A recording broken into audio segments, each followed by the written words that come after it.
এই ভিডিওটা 21 অক্টোবরের, যেখানে আমরা গেছিলাম আদিকৃষ্ণের ফ্রেন্ড আসফির বার্থডে পার্টিতে। তো প্রথমে গিয়ে বার্থডে গার্লকে গিফটটা দিয়ে দেওয়ার পর সব ফ্রেন্ডসরা মিলে একটু গল্প করছিল। তারপরে ওদের চারজনকে বসিয়ে আমি বললাম একটা ফটো ভিডিও তুলে দিচ্ছি। তারপর আদিকৃষ্ণকে এক জায়গায় বসিয়ে আমি সোজা চলে গেলাম স্ন্যাক্স কাউন্টারের দিকে। তো এখানে ছিল coffee, fish ball, crispy baby corn, আর সাথে মকটেলও ছিল, আইসক্রিমও ছিল, যেটা আমার রেকর্ড করা হয়নি। তারপর সব বাচ্চারা চলে এলো কেক কাটিং হবে বলে। তো এখানে কেক কাটিং স্টার্ট হয়ে গেছে।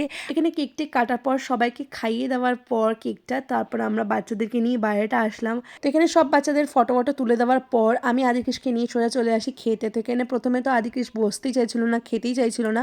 ওদের একটাই লক্ষ্য ছিল যে ওরা আইসক্রিম খাবে। তারপরে আমি বললাম যে আসফি কষ্ট পাবে যদি তোমরা না খাও।